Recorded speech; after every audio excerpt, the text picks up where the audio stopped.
오늘 말씀은 전도서 11장 9절에서 12장 2절까지인데 제목 한번 읽어봅시다. 시작.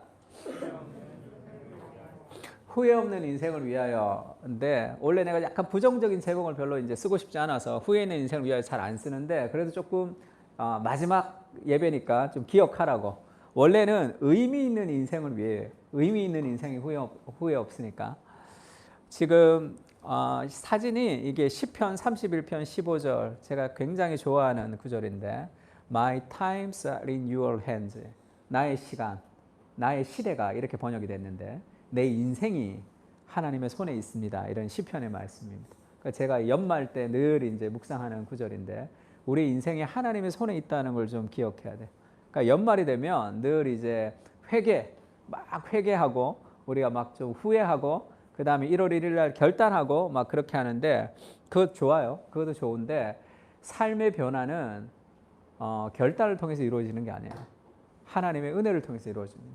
그래서 연말에 자꾸 회개하고 후회하고 이제 그것에 포커스를 맞추지 말고 여전히 나를 사랑하시는 하나님의 사랑 안에 좀 거할 수 있도록 하나님의 사랑을 좀 묵상하는 게 훨씬 더 좋아요. 그것이 우리의 삶을 좀 새롭게 출발할 수 있는 좋은 계기가 됩니다. 전도서 11장 9절에서 12장 2절까지인데 우리 한 절씩 읽어볼까요? 청년이여 내 어린 때를 즐거워하며 내 청년의 날들을 마음에 기뻐하여 마음에 원하는 길들과 내 눈이 보는 대로 행하라. 그러나 하나님이 이 모든 일로 말미암아 너를 심판하실 줄 알라.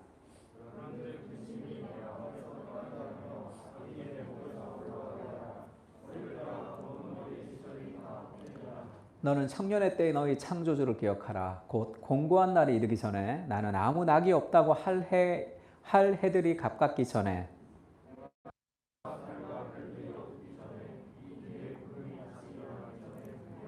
우리 13절 14절인데 이 전도서의 제일 마지막이죠. 같이 한번 읽을까요? 시작.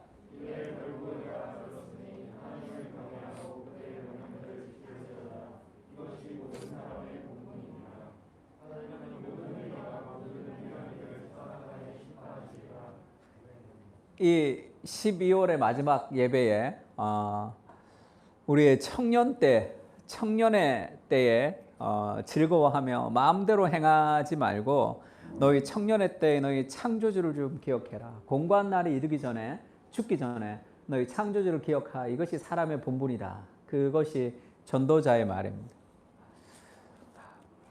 팀켈러 목사님이 이제 그 메리 크리스마스 사진을 그 페이스북에 올렸습니다. 메리 크리스마스 에브리원 이렇게 해서. 근데 이 사진을 지금 잘 안 보일 텐데 자세히 보면 지금 췌장암 사기죠. 췌장암 사기인데 1년 동안 약을 썼는데 약이 안 들었어요. 약이 효과가 없어서 지금 약을 바꿨습니다. 엄청나게 좀 힘들었다 그래요. 그러고 나서 이제 메리 크리스마스라고 나왔는데 얼굴이 지금 내가 울 뻔했잖아. 얼굴이 너무 안 돼 보이는 거야. 예전에 제가 오카르 목사님 모시고 있을 때도 마지막 칼 세미나가 있었어요. 마지막에 그 칼 세미나 하고 그 다음엔 돌아가셔서 못했는데 마지막에 칼 세미나 하러 이제 목사님이 이제 올라가 세미나 하시는데 얼굴이 막 근데 화면으로 보는데 막 눈물이 날 것 같더라고. 너무 늙으셨고 손을 이렇게 막 떠시는 거예요. 그래서 꽃을 얹어놨습니다. 꽃 이렇게 좀 바구니해서 이렇게 얹어놨는데 그게 마지막 세미나였어요. 그러면서 인생은 죽음이라는 것이 있죠. 여러분 아직 젊어서 그걸 잘 모를 것 같은데 죽음에 대한 생각을 좀 잘 못하는 것 같은데 그래서 제가 이 팀켈러 목사님 사진 보면서도 그런 생각이 들었습니다. 인생의 마지막에 하나님 앞에 내가 설 텐데 그 인생의 마지막이 하나님 앞에 내가 서 있다는 것을 기억하면서 오늘을 돌아볼 때 그때 그것이 나의 오늘의 하루는 나의 마지막과 좀 연결이 되어 있어야 돼요. 그렇지 않으면 우리 삶이 다 이렇게 분절되어 있으면 그 삶에서 의미 있는 인생을 살아가기가 쉽지 않습니다. 그래서 우리가 삶의 방향을 좀 점검해야 되는데 내가 열심히 살아왔습니다. 올해 내가 내 삶을 보니 참 열심히 살아왔습니다. 뭐 이런 사람도 있고 올해 내가 뭐 원하는 것을 이루지 못했습니다. 이런 사람도 있을 텐데 삶에서 중요한 것은 삶의 방향입니다. 지금 이게 렘브란트가 그렸던 그림인데 어리석은 부자의 비유라고 치면 이 그 인터넷에 치면 렘브란트의 그림이 나와요. 지금 이 화질이 좋지 않은데 렘브란트가 굉장히 이 그림을 참 잘 그렸습니다. 이게 포커스, 빛을 포커스로 해서 지금 여기 전부가 다 돈에 관계된 책과 돈들이에요. 그리고 이 사람이 지금 그 이렇게 추구하고 있고 이 뿔이 점점 커지고 있단 말이에요. 그리고 포커스가 돼 있고 뒤에는 어두워요. 인생은 황혼으로 가는데 거가 막 몰두해하고 있는 그 삶 행복하겠죠. 내가 원하는 삶, 돈을 벌었으니까. 근데 자기 인생이 그렇게 꺼져가고 있고 얼굴도 막 늙게 그렸어요. 얼굴이 막 죽음 앞으로 가고 있도록 그렇게 이제 그렸단 말이에요.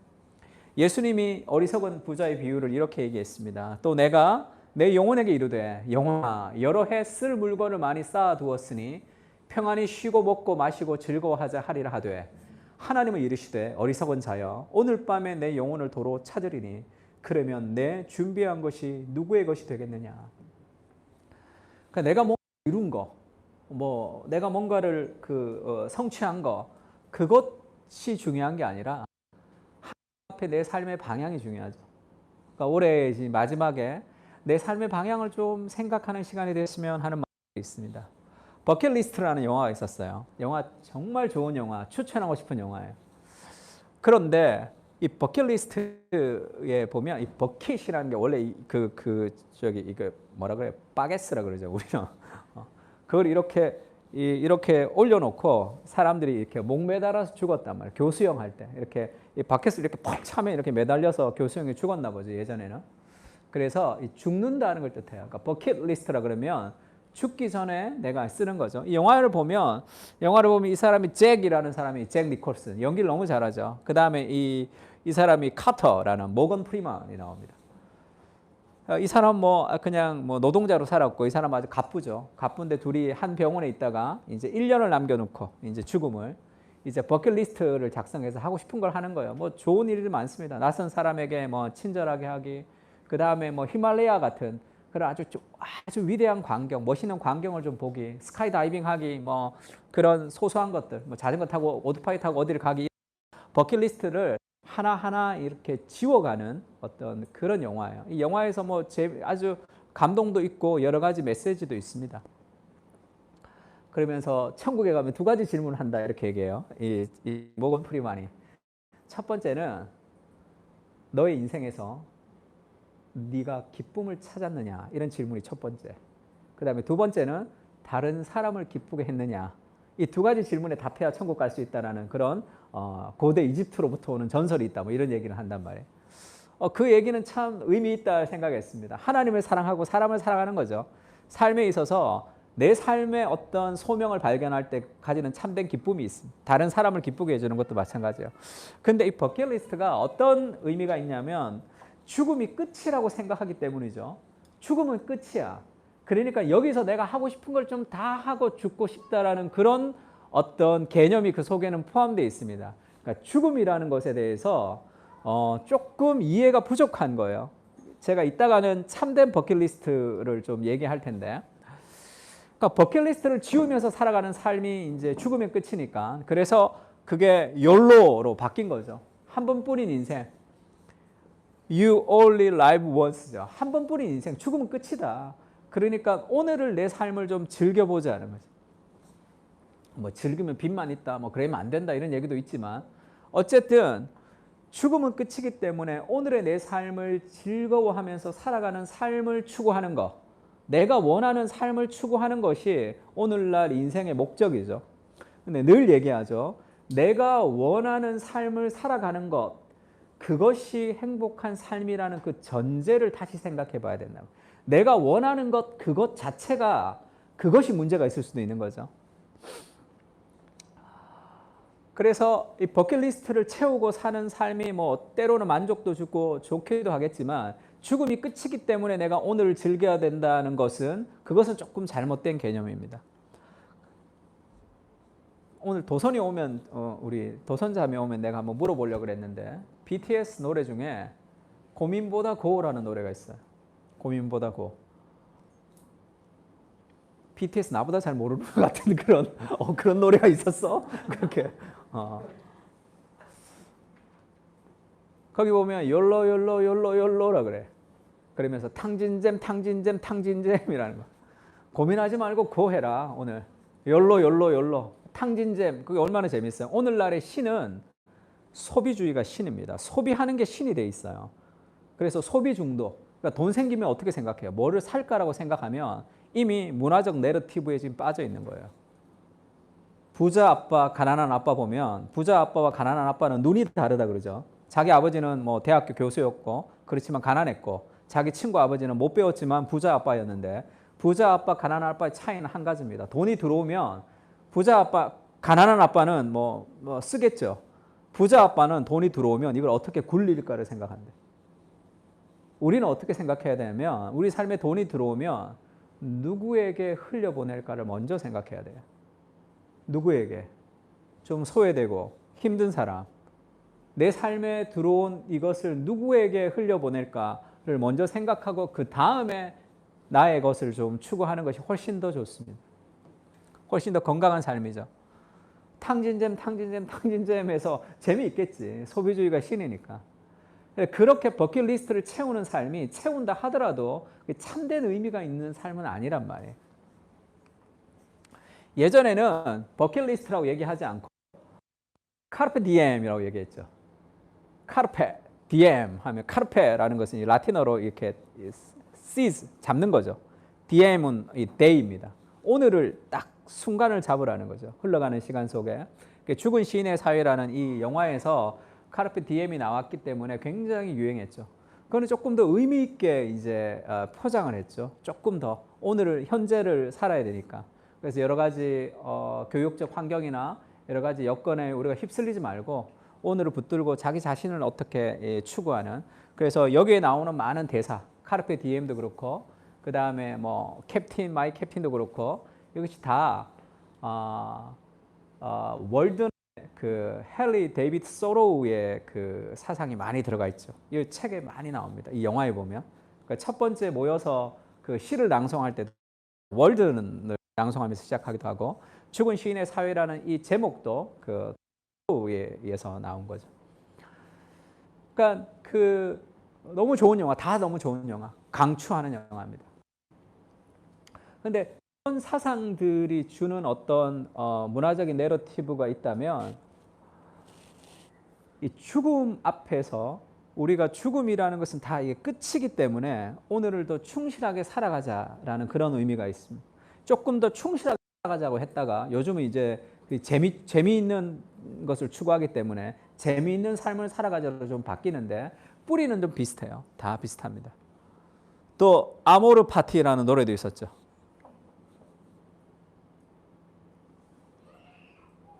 목사님 영화나 노래만 듣습니까? 이런 오늘 그런 표정을 좀 짓는데 뭐 영화 노래 좋아해요. 안 본 지가 오래되는 것 같은데 아모르 파티도 이게 아모르 파티 하면 이게 운명을 사랑하라라는 이 그 니체 얘기죠. 니체 얘기. 그래서 이 가사도 보면 그렇게 나와 있죠. 아모르 파티 가사에 그런 가사가 있습니다. 산다는 게 다 그런 거지. 누구나 빈손으로 와. 소설 같은 한 편의 얘기들을 세상에 뿌리며 산대요. 자신에게 실망하지 마. 모든 걸 다 잘할 순 없어. 오늘보다 더 나은 내일이면 돼. 인생은 지금이야. 그리고 막 빰빰빰빰빰 막 춤추잖아. 그 다음 가사가 더 핵심을 찌릅니다. 인생이란 붓을 들고서 무엇을 그려야 할지 고민하고 방황하는 시간이 없다면 거짓말이지. 말해 뭐해. 쏜 화살처럼 사랑도 지나갔지만 추억들 눈이 부시면서 슬펐던 행복이여. 나이는 숫자, 마음은 진짜. 가슴이 뛰는 대로 가면 돼. 더 이상 슬픔이 안녕. 왔다 갈 인생은 한 번이야. 연애는 필수, 결혼은 선택. 가슴이 뛰는 대로 하면 돼. 이별은 거품이다. 상처를 받아도 된다. 두렵지 않다. 이게 니체가 뭘 얘기하고 싶은 거죠? 니체는 신에 대해서 대항하는 사람이에요. 그러니까 신이 대항할 때 운명이 가혹하잖아. 고난이 있고 힘들고 하면 뭐 슬퍼했다가 그 다음에 기쁜 일이 있으면 기뻐했다가 이게 신에게 조종을 당한다고 생각한 거예요. 그래서 신이 나한테 어떤 것을 주든지 나는 그거에 개의치 않겠다는 거예요. 그러니까 운명을 그냥 사랑하는 거야. 고난? 웃어버리겠다는 거야. 죽음? 앞에서 춤춰버리겠다는 거죠. 그러니까 죽음 앞에 내가 두려워하지 말고 죽음 앞에 내가 춤춰버린다. 그러니까 신을 향해서 대항하는 그런 능동적인 영웅의 모습을 그리는 거죠. 운명을 그냥 받아들인다. 그까이 거 받는다. 죽는 거? 다 필요 없다. 그냥 죽음을 즐겨버려라는 거예요. 죽음 앞에 내가 신이 나를 죽이면 난 춤춰버리겠다라는 그런 마음들을 좀 담고 있죠. 여러 가지 마음들이 담고 있는 다 죽음에 대한 잘못된 이해가 우리의 오늘의 삶의 의미를 자꾸 놓치는 거죠. 사람들에게 조사를 하면 그런 조사가 있답니다. 어떤 직업을 가지겠습니까? 할 때 많은 젊은이들이 돈 많고 성공하고 명예를 가지고 하는 것을 추구할 것 같지만 그것이 그렇게 많은 퍼센테이지가 나오지는 않는데요. 그러면 제일 많은 퍼센테이지의 직업을 원하는 게 뭐냐면 내 열정을 다 쏟을 수 있는 그런 직업을 원한다. 이게 오늘날 젊은이들의 많은 퍼센테이지, 미국의 퍼센테이지만 한국도 비슷할 거예요. 글로벌 시대가 돼서. 그게 무슨 얘기냐면 의미 있는 인생을 살고 싶다는 거예요. 인간은 의미 있는 인생을 살고 싶어 합니다. 왜 그러냐면 하나님이 우리를 그렇게 지었기 때문에 그래요. 하나님이 우리를 지으실 때 에덴 동산에서 먹고 마시는 무릉도원에서 복숭아를 따는 그런 삶으로 하나님이 우리를 만든 게 아니라 하나님의 역사에 동참해서 동물의 이름을 짓고 그 다음에 문화명령 다스리고 정복하는 것을 통해서 하나님의 나라에 동참하는 그 하나님의 행복을 누리게 해주고 싶었기 때문에 인간 안에는 그 간절한 갈망이 있는 거죠. 하나님의 형상으로 지원받았기 때문에 하나님의 역사 안에 나보다 더 큰 대의에 인생을 드릴 때 느끼는 삶의 의미를 추구하고 싶은 거예요. 그래서 우리가 늘 무의미한 거예요. 그래서 무언가를 찾는 거예요, 자꾸. 재미를 찾을 수도 있죠. 그 다음에 막 성공을 찾을 수도 있고 무언가를 찾지만 그것은 결국 하나님이 우리에게 심어 놓으신 삶의 갈망을 찾는 겁니다. 그래서 이 문화 내러티브가 우리에게 주는 어떤 착각이 있는데 첫 번째는 한번 읽어볼까요? 시작. 버킷리스트를 채우는 것이 잘못됐다고 얘기하는 것이 아니라 버킷리스트를 채우면 안 된다고 얘기하고 싶은 것도 아니에요. 다 좋아요. 그러나 버킷리스트를 채우는 삶으로는 만족이 안 된다는 것을 알아야 된단 말이에요. 버킷리스트를 다 채우면 그럼 내가 만족하냐 하면 그렇지가 않아요. 그렇지가 않지만 왜 이것을 꿈꾸냐 하면 다 못 채우기 때문에 우리의 돈과 시간과 힘과 능력이 무한되면 다 채울 수 있겠죠. 그렇지 않기 때문에 못 채우기 때문에 삶이 이제 어려운데 이것을 다 채운다 해도 이것을 채우는 삶으로 우리가 만족할 수 없다는 것을 먼저 알아야 됩니다. 그래서 인생에서 내가 2022년 리스트, 2021년에 리스트를 계획한 게 연말에 요거 했고 다 했으면 성공적인 삶이 아니란 말이에요. 그걸 다 못해서 후회하는 삶도 있지만 다 한다고 해도 그것이 의미 있는 삶은 아니란 말이에요. 이 사람 누군지 압니까? 이 사진을 이렇게 보면 잘 모르겠는데 이 톰 브래디라는 미국의 아주 전설 같은 이 미식축구 선수가 있습니다. 나이가 나랑 똑같은가 그래요. 나이가 지금 48, 9 정도 되는 아주 나이가 많은 쿼터백인데 지금도 현역, 올해도 뛰고 있죠. 현역으로 뛰고 있는 슈퍼볼이 몇 개나 되는 쿼터백은 안 뛰고 뒤에서 패스해 주는 사람이니까 조금 늙어도 가능하겠죠. 굉장히 유명한 사람. 미국의 그 CNN 60분이라는 인터뷰를 했습니다. 이 톰 브래디가 인터뷰를 했는데 그 앞으로의 소망이 무엇이냐 그 앵커가 물었어요. 톰 브래디 그렇게 얘기했습니다. 내가 지금 슈퍼볼이 몇 개나 있다. 슈퍼볼이 그 챔피언이 많아요. 근데 톰 브래디가 신앙이 있는 사람이에요. 그래서 내가 슈퍼볼을 많이 땄고 그것이 인생의 어떤 목적이었는데 그걸 이뤘단 말이에요. 그걸 몇 개나 이뤘죠. 지금 슈퍼볼을 지금 전 세계에서 톰 브래디만큼 많이 갖고 있는 사람이 없습니다. 근데도 뭔가 내 인생이 뭔가 다 이뤘는데 뭔가 더 이루고 싶은 뭐가 있지 않을까? 그렇게 얘기하면 친구들이 그렇게 얘기한대요. 야, 원래 인생이 다 그런 거야. 원래 인생이 다 그런 거야 라고 사람들이 얘기한다는 거야. 그래도 나는 뭔가를 다 이루었는데 여전히 내 안에 하나님에게 그렇게 기도한다는 거야. 하나님, 이게 다는 아니지 않나요? 이렇게 기도한다는 거야. 그러니까 앵커가 물어요. 아, 그래서 어떻게 답변을 받았습니까? 그러니까 톰 베레디가 나도 알면 좋겠습니다. 이렇게 얘기했어요. 그게 뭐를 얘기하는 거야? 내가 원하는 리스트를 다 채워도 인간은 그것으로 만족할 수 없는 존재라는 걸 알아야 돼. 내가 원한다는 것 자체가 왜곡되어 있기 때문에 왜 그러냐는 거죠. 그럼 왜 그러냐? 전도서 3장 11절입니다. 같이 한번 읽을까요? 하나님이 시작.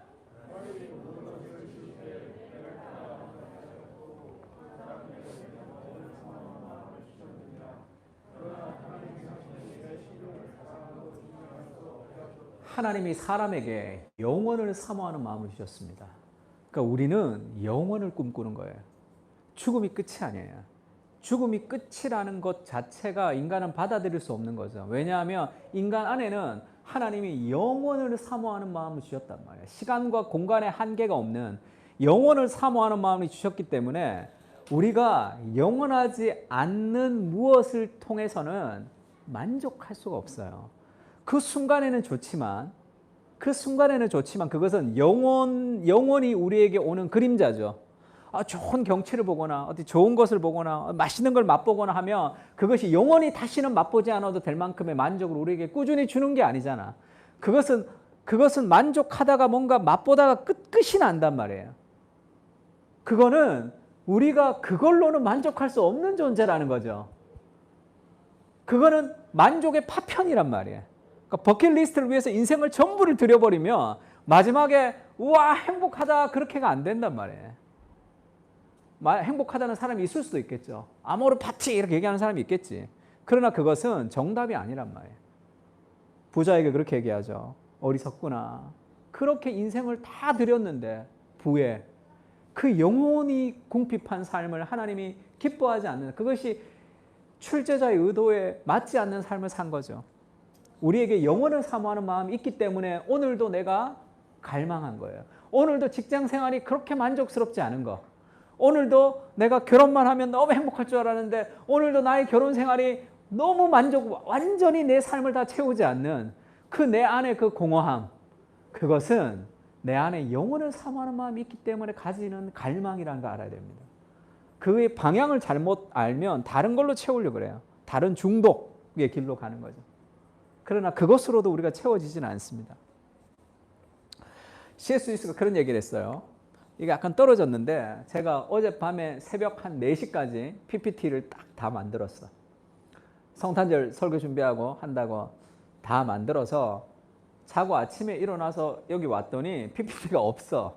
그러니까 사진을 많이 쓰니까 사진을 많이 이렇게 붙이면 바탕화면이 이렇게 찝찝. 그건 찝찝해서 못 있어요. 내가 다 하면 다 지워야 돼, 바탕화면을. 지우다가 다 지웠나 봐. 이게 없어. 내가 검색을 아침에 막 찾았는데 뜨는데 이게 바로가기가 없어졌다는 거야. 너무 당황했지. 이거를 한 40분 만에 지금 막 생각해내서 이렇게. 그래서 약간 이렇게 떨어져서 양해 바랍니다. 대부분의 경우 진정으로 자기 마음을 들여다볼 줄만 안다면 자신이 이 세상에서 얻을 수 없는 무언가를 바란다는 사실, 그것도 간절히 바란다는 사실을 알 수 있습니다. 나를 조금만 들여다보면 세상에 있는 온갖 것들은 우리가 것을 주겠다고 약속하지만 결코 그 약속을 지키지 못합니다.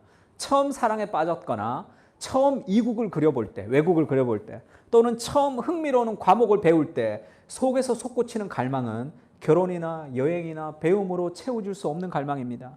내 안에 처음 연애를 할 때 그 갈망이 있죠. 그 다음에 막 이국, 외국을 그릴 때 가는 그 갈망, 그 흥미로운 과목을 배울 때 갈망이 있지만 그걸 배운다고 채워지지 않는다는 거야. 왜 그러냐 하면 흔히 말하듯 그 결혼이나 휴가 여행이나 배움이 성공적이지 못할 때만 그런 것이 아닙니다. 그 결혼이나 여행이나 배움이 최고의 것일 때도 그렇습니다. 그 갈망을 처음 느낀 순간에는 잡을 수 있을 것 같았는데 결국은 현실 속에서 사라져버리고 마는 무언가가 있습니다. 여러분은 제가 지금 무슨 말을 하는지를 잘 알 겁니다. 왜 알죠? 다 경험했거든. 아내가 훌륭할 수도 있고 여행 가서 묵은 호텔이 아름답고 경치가 빼어날 수도 있으며 화학 연구가 흥미로울 수도 있습니다. 그런데도 무언가 아쉬운 것이 있는 거죠. 왜? 인간 안에는 영혼을 사모하는 마음이 있기 때문에 내가 원하는 버킷리스트를 내가 다 누려도, 다 누리고 나면 이게 단가? 그런 생각이 든단 말이에요. 이건가?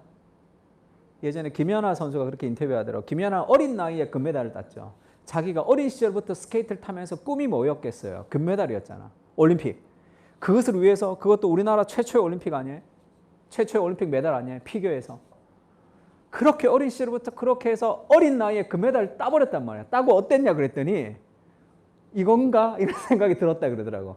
그게 당연하죠. 너무 기쁜데 딱 땄어. 이건가?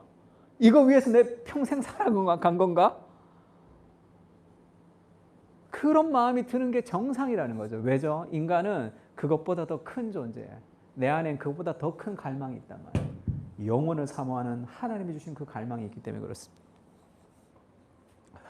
그래서 버킷리스트를 채우는 인생이 주는 그런 그것이 우리를 만족시킬 수 없다는 거예요. 버킷리스트를 다 채워도 내가 원하는 삶을 살아도 그것이 내 삶에 참된 만족을 줄 수 없다는 것을 아는 것이 그게 지혜입니다. 젊었을 때는 그걸 잘 몰라. 그래서 내가 원하는 무엇을 위해서 많은 걸 바친단 말이에요. 대부분은 거기에 도달하지 못합니다. 도달한 상위 10%는 이게 다인가? 그렇게 생각하는 거예요. 두 번째 같이 한번 읽어볼까요? 시작. 그래서 그런 버킷리스트를 다 추구하면 어떻게 해요? 그게 단가 하니까 이웃을 위해. 그래서 뭐 봉사하고 그 다음에 불우이웃 돕고 그 다음에 선한 사업을 위해서 많이 노력한단 말이에요. 그래서 플라스틱을 없애기 위해서 노력하고 우리나라의 공해를 없애기 위해서 노력하고 뭐 환경의 운동을 위해서 노력하고 인류를 위해서 이바지하고 싶은 마음이 생겨요. 내가 한 번 왔다 가는데 호랑이는 가죽을 남기고 사람은 이름을 남기는데 이름 남겨봤자 아무도 기억하지 않겠지만 내가 세상을 위해서 이로운 무언가를 하고 싶어요. 왜 그렇죠? 나라는 존재에 대한 확신이 없기 때문에 그래요. 관계성 가운데 주는 참된 안정감이 없기 때문에 무언가 어떤 결과를 통해서 나를 증명하고 싶은 거죠. 선한 사업, 굉장히 가치 있는 일을 통해 나를 좀 증명하고 싶은 삶의 그런 선한 마음이 있습니다. 그건 좋은 거죠. 다른 것보다 훨씬 좋아요. 근데 그것을 추구해도 참된 만족을 누릴 수가 없어요. 그리고 또 한 가지가 뭐냐면 그것을 추구하지만 그런 결과가 이 땅에서는 이루어지지 않아요. 정말 가난이 없는 세상을 만들고 싶어서 내가 열심히 노력해서 펀드를 만들고 뭘 하고 해도 그것이 이루어지지 않는단 말이에요. 그런 세상은 예수님이 다시 오실 때 완성될 거예요. 우리가 아무리 노력해도 내가 원하는 만큼의 세상의 변화는 이루어지지 않는다고. 가정만 해도 마찬가지잖아. 내가 우리 가정을 정말 건강한 가정, 행복한 가정으로 만들려고 내가 열심히 노력한다. 그게 되느냐 하면 안 된단 말이에요. 내가 우리 회사를 변화시키고 싶어서 안 된다고. 내가 우리 교회를 건강하게 안 된단 말이에요. 그게 또 다른 우상이 될 수도 있죠. 이 땅에는 그것이 다 이루어지지 않기 때문에 그래서 대부분의 기독교 NGO 단체에서 헌신하는 사람들의 마음을 만나보면 어떤지 알아요? 기독교 NGO 단체에서 사람들이 얼마나 열심히 헌신해, 은혜 가운데. 그 사람들 만나보면 그 안에 어떤 분노가 가득 차 있는 사람이 많습니다. 왜? 안 되거든. 안 된단 말이에요, 이게. 이 안에 분노가 차 있죠. 그 분노를 파헤치면 궁극적으로 하나님을 향한 분노예요. 내가 하나님의 자리에 올라가 있기 때문에 그렇습니다. 이 정도 기도하고 이 정도 노력하고 했는데 그러면 세상이 좀 바뀌어야 되지 않는가라는 그런 하나님의 타임을 자기 타임으로 가지고 온 거죠. 하나님의 계획표를 자기의 계획표처럼 생각할 때가 있습니다. 기독교는 어떻게 세상을 변화시킨가라는 제임스 헌터, 이 책 한번 꼭 읽어보세요. 미국의 사회학자입니다. 기독교 사회학자야. 우리나라에도 목회자들만 자꾸 나와서 되는 게 아니라 사회학을 성경적으로 분석하는 사람, 그 다음에 자기 분야를 성경적으로 분석하는 사람들이 많이 나와야 되죠. 이 미국의 사회학자인 제임스 데이비스 헌트라는 사람이 기독교는 세상을 어떻게 변화시키는가라는 책을 썼는데 이거 우리나라 제목이에요. 원래는 기독교가 세상을 변화시킬 수 없다라는 책 내용이에요. 세상을 변화시키려고 하지 마라. 네 인생도 하나 변화가 안 된다. 하나님의 은혜를 받아들여라 이게. 그래서 기독교는 어떻게 세상을 변화시키는가 해서 책 넘겨보면 세상을 못 변화시키는구나라는 것을 깨닫는.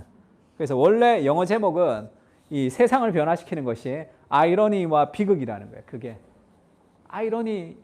그게 이제 비극인데, 근데 이 후기 현대 사회에 기독교적 가능성, 세상 그래도 변화될 수 있는 기독교적 가능성이 있다. 그래 신실한 현존에 대해서 얘기하는데,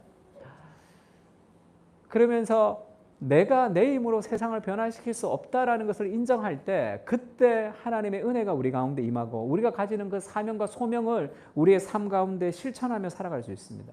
우리는 완벽한 모델이 아니라 하나님 나라의 화살표로 존재하는 거예요. 건강한 교회, 완벽한 교회, 그런 교회는 없습니다. 그럼 나부터 나가야 돼. 완벽하지 못한 목회자가. 그래서 우리 교회는 특별해. 우리 교회는 건강해. 이런 사람들은 자꾸 사람들의 편을 갈라요.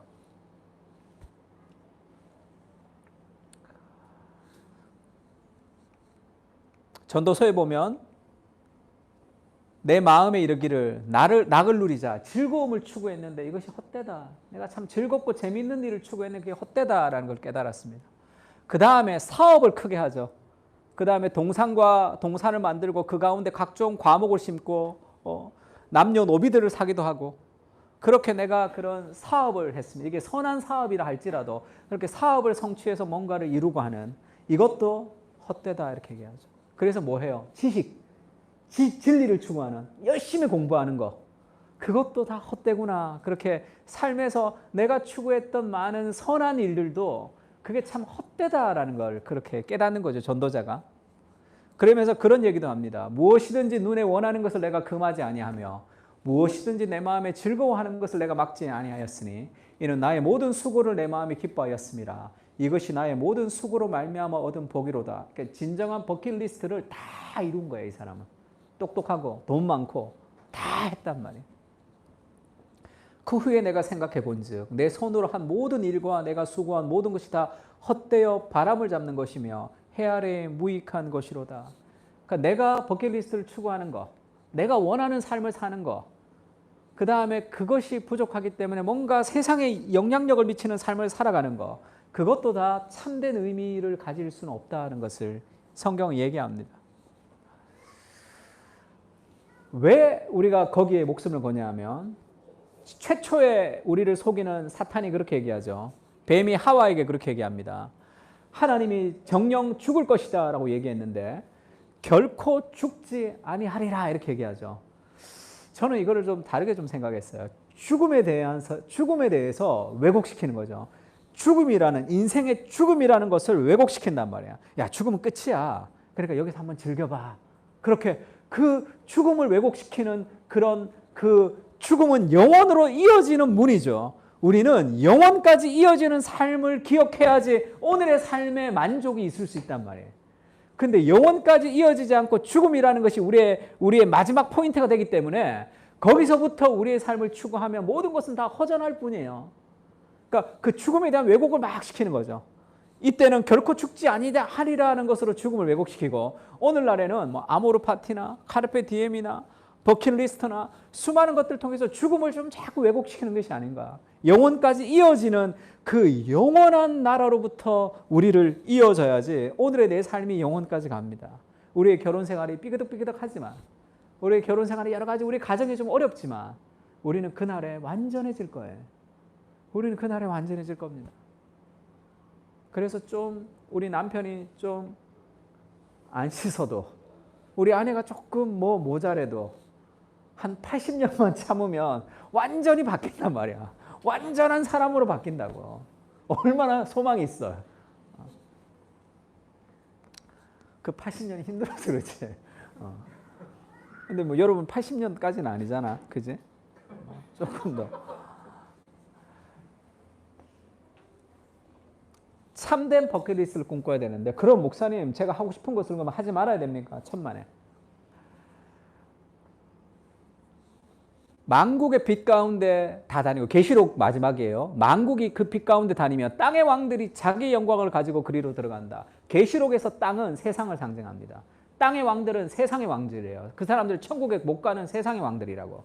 근데 이 세상의 왕들이 자기의 영광을 가지고 천국에 들어온다는 거예요.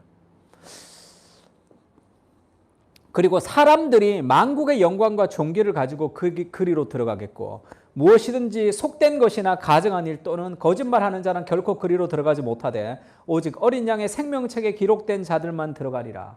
구원받은 사람들만 천국에 들어가는데, 거기에 많은 사람들의 만국의 영광과 존귀와 땅의 왕들이 자기의 영광을 가지고 들어온다. 이게 뭐냐는 거지.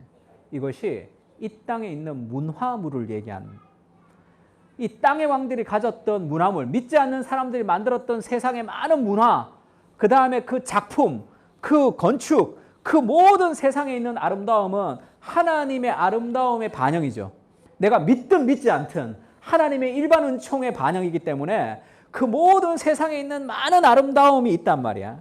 그 아름다움은 천국까지 이어진다는 걸 알아야 돼요. 여기가 다 불타 없어지고 우주 어떤 공간으로 우리를 데리고 가서 거기서 24시간 예배드리고 24시간 말씀 보고 24시간 막 성경 공부하는 그것을 천국이라고 꿈꾸기 때문에 막 숨이 막히는 거야. 천국을 막 안 가고 싶은 그런 생각이 막 든단 말이야. 근데 그것도 좀 바뀌어야 돼. 그것도 행복하고 그것이 참된 어떤 교제의 기쁨, 사랑하는 사람과 함께 있는 기쁨을 누리긴 하는 것이지만, 그것도 바뀌게 될 것이지만, 천국은 창조, 타락, 구속의 회복의 역사가 오늘날의 성경이 말하는 천국이죠. 창조된 세상이 타락했습니다. 그 다음에 예수님이 구원하셨어요. 완성되진 않았지만.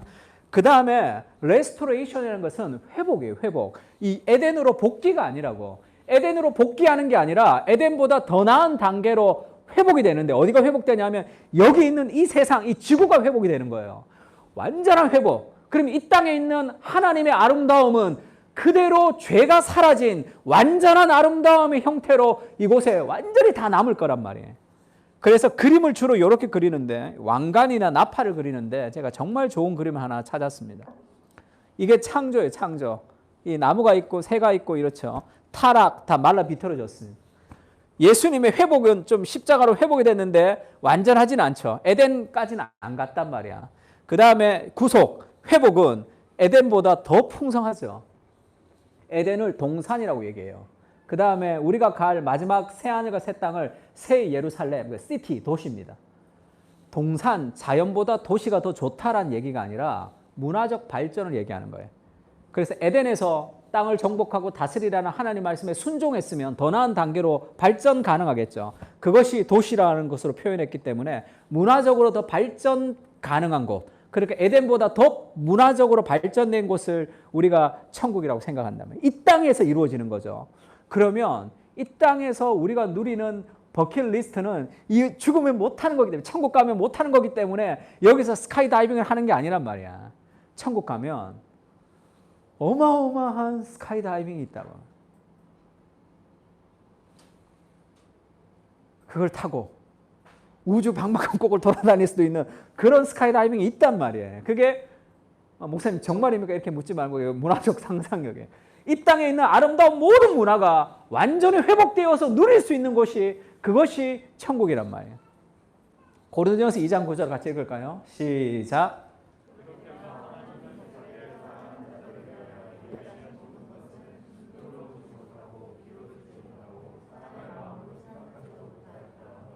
이게 하나님 우리를 위해서 예배하신 거죠. 우리의 상상 이상이란 말이야.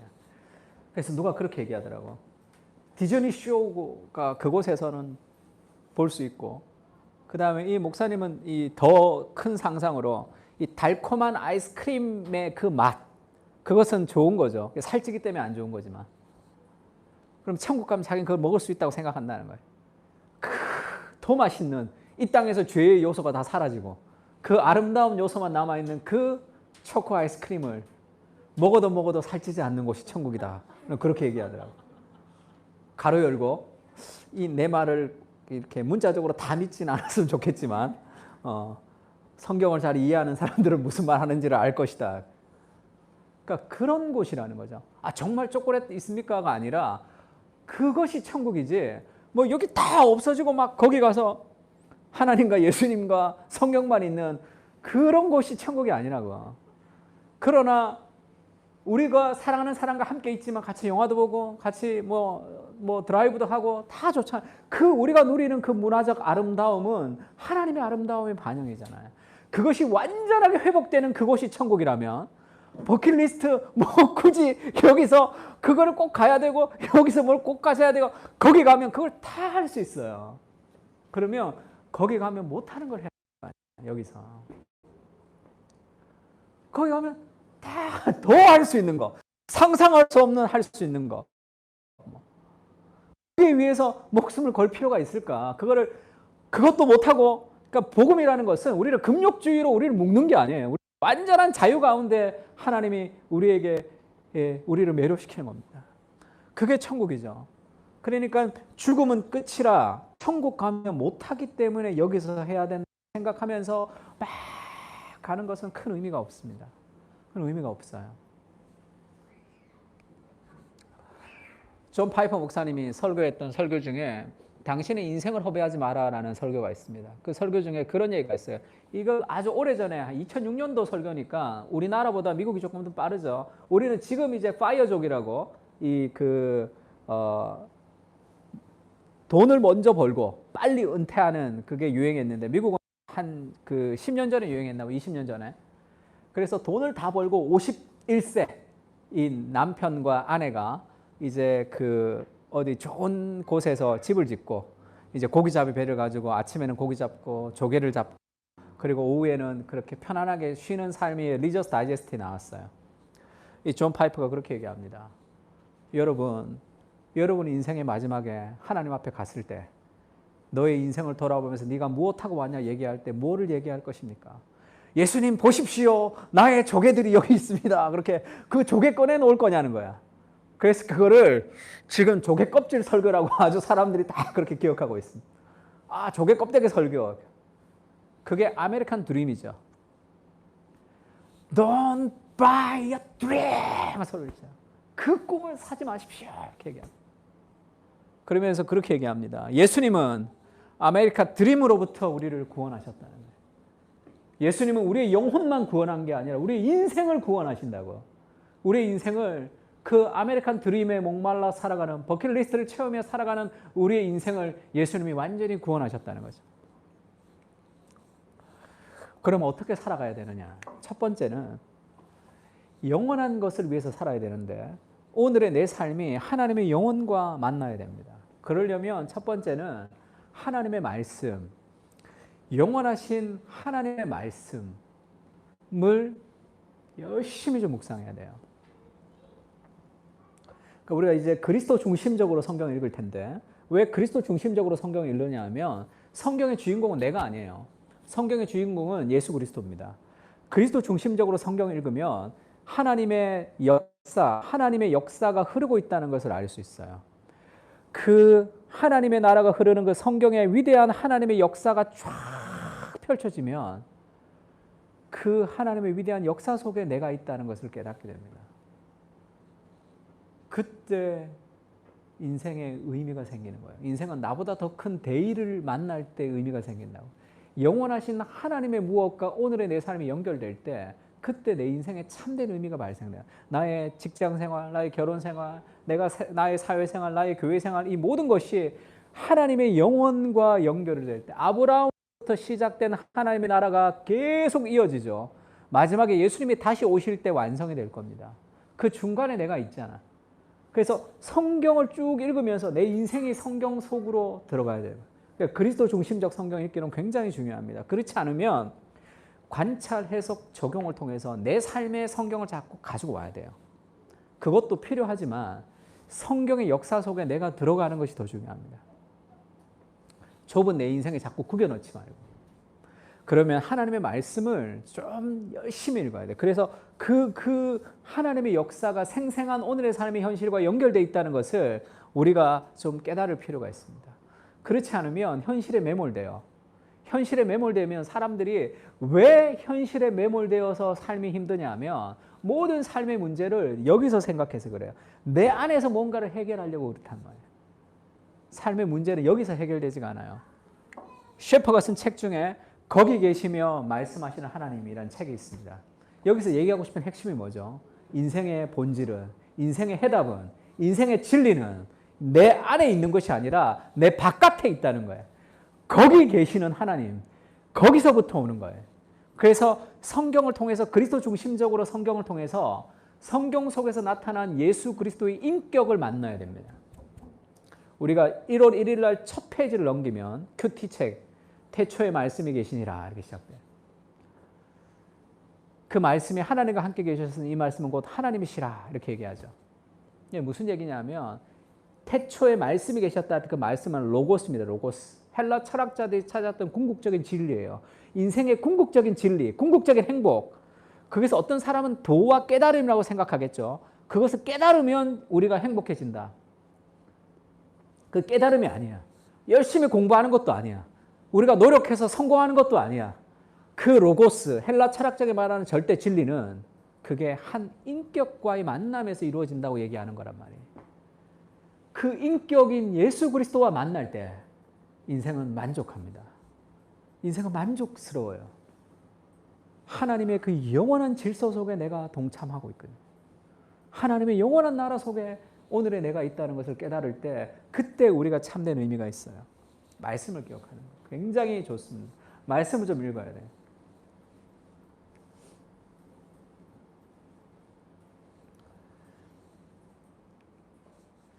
두 번째는 그럴 때 참된 나를 발견할 수 있어요. 하나님을 예수 그리스도의 인격을 성경에서 연결될 때 그때 하나님이 누구인지 내가 누구인지를 알 수 있어요. 왜 삶이 자꾸 힘드냐면 내가 무언가를 할 수 있는 존재라고 생각하기 때문에 그래요.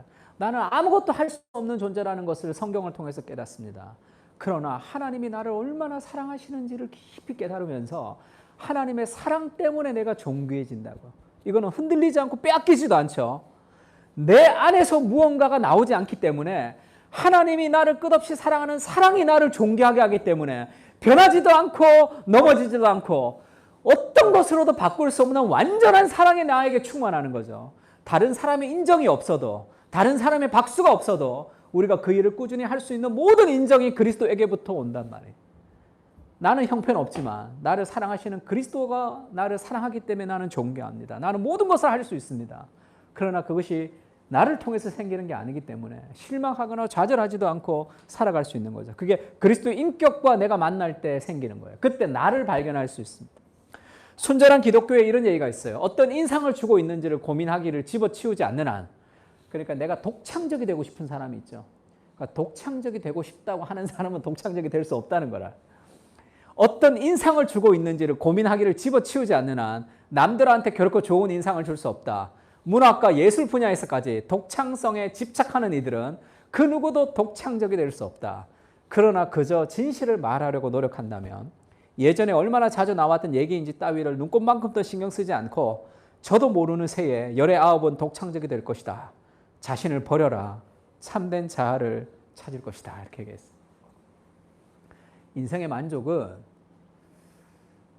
자기 성취에 있지 않아요. 그래서 그 버킷리스트 영화를 봐도 그 중에 하나 굉장히 광활한 아주 그런 멋진 풍경을 보고 싶은 게 있어요. 그래서 카터가 히말라야를 보고 싶어 합니다. 그래서 갔는데 비행기가 못 떠요. 이게 날씨가 어두워서. 그리고 못 가고 마지막에 죽어서 그 루아 커피 깡통에 그 담아서 그 이제 히말라야 꼭대기에 올려놓는데 왜 사람들이 히말라야를 그렇게 가고 싶어 하는지 알아요? 그런데 가서 그 장관을 보면 어마어마한 감동을 받죠. 그 감동의 핵심은 천국의 파편인데 자기를 망각하는 거예요.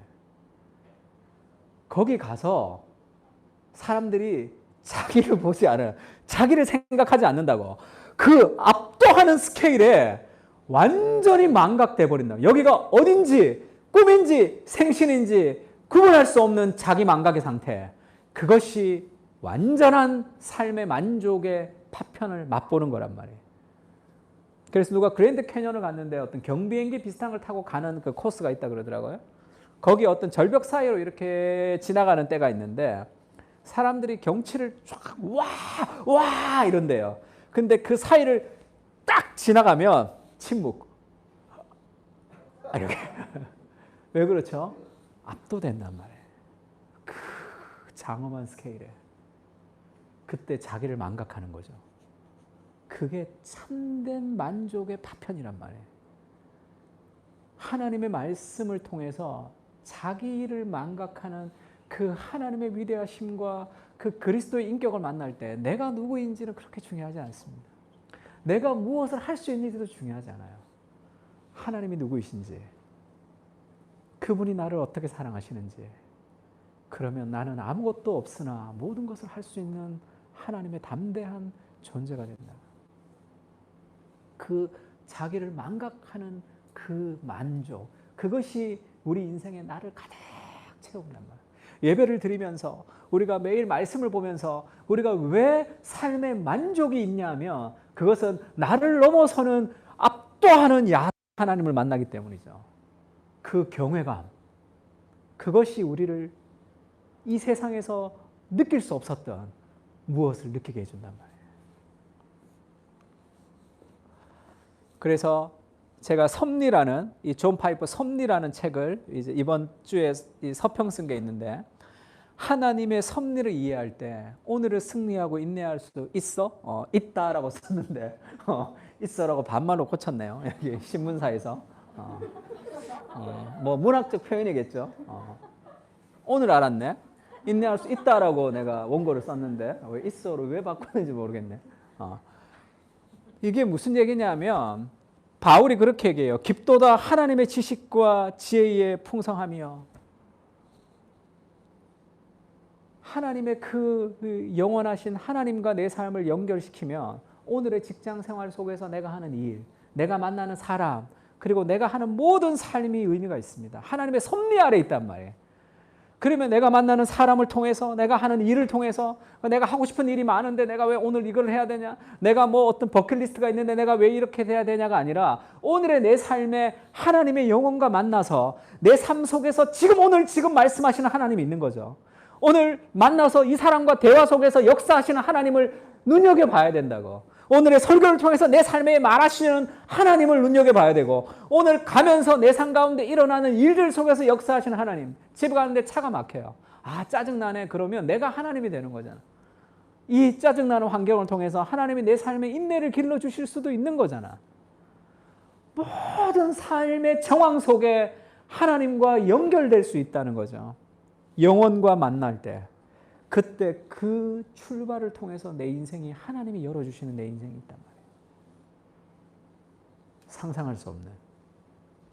그게 하나님의 섭리를 이해하고 살아가는 사람들의 삶입니다. 왜 인생이 후회, 왜 의미 없는지 압니까?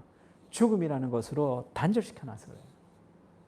그러니까 죽음 앞에 점점 힘들어지고 그것으로부터 단절되어서 내 인생을 보니까 내 인생에 만족이 없으니까 뭔가 재밌고 내가 원하는 것을 해야 된다는 삶의 그런 어떤 이 연로들이 생기는 거죠. 저기까지 가요. 그 영혼으로부터 이어지는 그 하나님 나라가 여기 있다는 것을 깨달아야 됩니다. 우리가 이제 2022년부터 그리스도 중심적 성경 읽기 할 텐데 열심히 읽고 올려주는 영상들을 좀 다 좀 보세요. 다 봐서 정말로 성경 속에 나타나는 그리스도의 역사들을 오늘의 내 삶 가운데 좀 받아들일 수 있었으면 좋겠습니다. 한번 찬양할까요?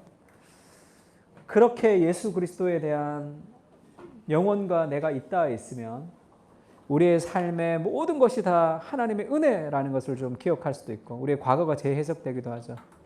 그러면 우리의 미래 참된 소망이 있을 수 있다는 것을 우리가 좀 깨달을 수 있습니다. 한번 찬양할까요? 필요했으면 좋겠는데 말씀을 좀 생각하면서 우리가 회개해야 될 것이 있다면 내가 하나님의 뜻대로 살지 못했던 것 뭐 여러 가지가 많겠지만 하나님이 2021년 속에 하나님의 섭리 가운데 가득 채워주신 모든 것이 있죠. 그거를 놓치고 살았던 삶의 순간순간들을 우리가 아쉬워야 되고 하나님 내 삶 속에 오늘도 역사하시는 그 하나님의 영혼과 있다 있는 그 eternal love, 그 영원한 현재를 내가 누리며 맛볼 수 있게 달라고. 그렇게 돌아보면 모든 것이 다 하나님의 은혜고 내 삶 가운데 하나님이 함께 하셨던 역사들이 가득 차 있습니다. 너희가 40년을 광야에서 방황했던 것을 기억해라. 옷이 해지 않고 발이 부르트지 않았다. 그것이 뭐를 의미하는지 아느냐? 사람이 떡으로 살지 않고 하나님의 모든 말씀으로 사는 것을 너에게 알게 하려 합니다.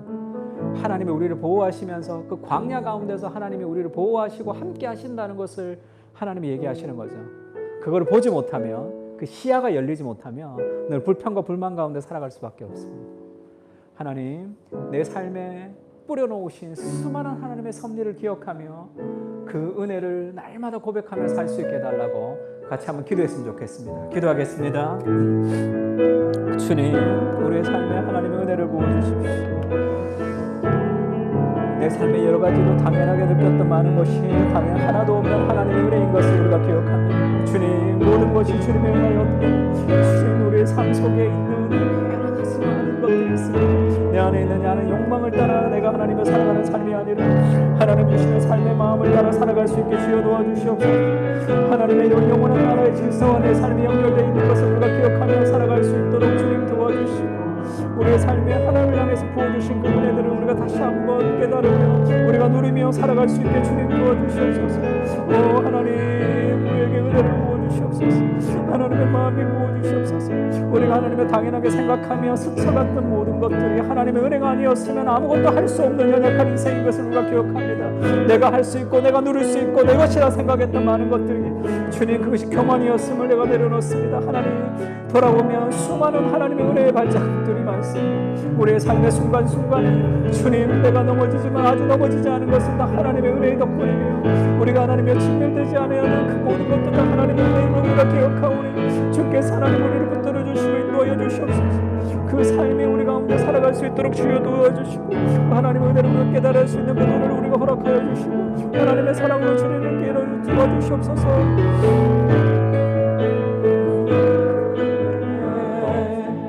주님, 우리의 인생을 돌아보면 다 하나님의 은혜의 발자국밖에 없었습니다. 주님, 오늘도 이 땅을 통치하시고 섭리하시는 하나님, 우리의 눈을 열어 오늘도 이 땅 가운데 일하시는, 오늘도 내 삶 가운데 일하시는 하나님을 바라볼 수 있게 주님 도와주십시오. 죽음은 끝이 아니라 영원으로 이어지는 통로입니다. 영원한 하나님의 나라를, 영원한 세상과 작은 내 인생이 연결되어 있음을 하나님의 말씀을 통해 깨달을 수 있게 주여 도와주십시오. 태초에 천지를 창조하셨던 그 하나님께서 마지막에 재림하여 주실 것입니다. 그 원대한 하나님의 꿈과 하나님의 비전이 우리의 작은 인생을 통해서 이루어진다는 것을 기억하며 거룩하신 그 하나님의 말씀, 영원한 것들을 우리의 마음속에 채워가며 살아갈 수 있도록 주님 은혜를 베풀어 주십시오. 내 인생이 단절되고 분절되어서 원하는 것을 이루지 못하는 후회만 있는 삶이 아니라 오늘의 내 삶 가운데 일하시는 하나님의 손길을 기억하며 오늘의 나의 삶은 영원까지 이어질 것입니다. 오늘의 내 삶은 영원까지 새겨질 것입니다. 영원한 나라를 꿈꾸며 오늘 바라볼 수 있도록 우리의 눈을 열어주시고 세상의 문화적인 내러티브 속에서 우리가 허덕이지 않게 우리의 눈을 열어서 영원을 바라볼 수 있게, 내 안에 영원을 주신 하나님, 그 영원을 꿈꾸며 기대하며 영원하신 하나님의 말씀을 우리가 채워가며 오늘의 삶의 의미를 새롭게 할 수 있도록 주여 은혜를 베풀어 주시옵소서. 이제는 우리 주 예수 그리스도의 은혜와 하나님의 무한하신 사랑과 성령님의 감화, 감동, 교통하시는 은사가 영원한 나라 속에서 오늘의 내 삶을 확인하며 하나님의 말씀을 통해 오늘의 내 삶이 영원까지 이어지는 귀중한 인생임을 확인하며 돌아가며 하나님의 섭리 가운데 살기를 다짐하는 사랑하는 그 사랑교회 교인들과 하나님의 백성들 머리 위에 이제로부터 영원까지 함께 계실지어다.